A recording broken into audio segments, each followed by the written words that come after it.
രാജഗുരു, ഇനിയെങ്കിലും പറ, എവിടെയാണ് ആ ആശ്രമം? രാജൻ, ആ കാണുന്നതാണ് വിഭാണ്ഡക മഹർഷിയുടെ ആശ്രമം.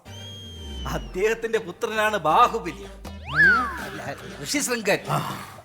ഋഷിശൃംഗനെ നമ്മുടെ നാട്ടിലേക്ക് കൊണ്ടുപോയിട്ട് ഒരു 4G യാഗം നടത്തിയാൽ എല്ലാ പ്രശ്നങ്ങൾക്കും പരിഹാരമാകും. ഗുരു, സത്യമാണോ അങ്ങ് പറയുന്നത്?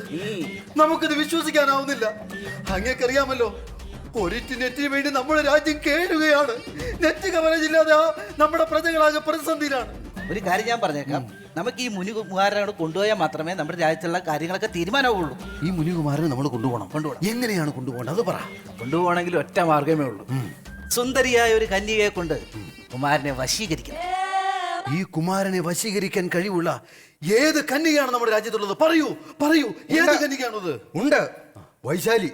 എന്തു സുന്ദരിയാന്നോ, കണ്ടു കഴിഞ്ഞാൽ കൊതിയാവും. എടാ, വൈശാലി എന്ന് പറഞ്ഞ എന്റെ മകളായിട്ട് വരുവാടാ. രാജാ, രാജ്യത്തിന് വേണ്ടി ഇത്തിരി വിട്ടുവീഴ്ചയൊക്കെ ചെയ്യണം. എന്തായാലും വെറുതെ അല്ല ഞാൻ പുള്ളിക്കാരിയും കൂടി നമ്മുടെ കൂട്ടത്തിൽ കൂട്ടിക്കോളാന്ന് പറഞ്ഞത്. രാജ്യം തന്നെ കാര്യങ്ങൾ നൈസായിട്ടൊന്ന് പറഞ്ഞ് പുള്ളിക്കാരിയെ മനസ്സിലാക്കണം. നമ്മുടെ രാജ്യത്തിന്റെ രക്ഷയ്ക്ക് വേണ്ടി നാം അങ്ങനെ ചെയ്യണമെങ്കിൽ ചെയ്യാം. അതെ, എന്തായാലും രാജ്യം വരൂ, വാ. വേദമന്ത്ര പെട്ടിക്കകത്തിൽ എന്തെല്ലാമാണ് ഒളിഞ്ഞിരിക്കുന്നത്. ഓരോന്നോരോന്നും നമ്മളെ അത്ഭുതപ്പെടുത്തുന്നു. എന്താണ് ഈ വാട്സ്? ഒന്ന് ഓൺ ചെയ്യാം. മലവെള്ളം പോലെ വന്ന് കയറുവാണല്ലോ കൂടെ. കുമാര, എനിക്ക് കുമാരനെ കാണാൻ കൊതിയായി. ഇതുവരെ നാം കേൾക്കാത്തൊരു ശബ്ദം, ഇത്ര മാധുര്യമേറിയ ശബ്ദം എവിടെ നിന്നാണ്? ഹലോ, എനിക്കും ഒന്ന് കാണാൻ കൊതിയുണ്ട്. കുമാര, കുമാരൻ എനിക്കൊരു പിക്ക് സെൻഡ് ചെയ്ത് തരൂ. ഓക്കെ ഓക്കെ, അയച്ചിട്ടുണ്ട്.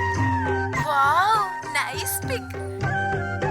എനിക്കും ഒരു ഫോട്ടോ അയച്ചു തരുമോ? എന്തിനാ ഫോട്ടോ? ഞാൻ കുമാരനെ കാണാൻ നേരിട്ട് വരാം.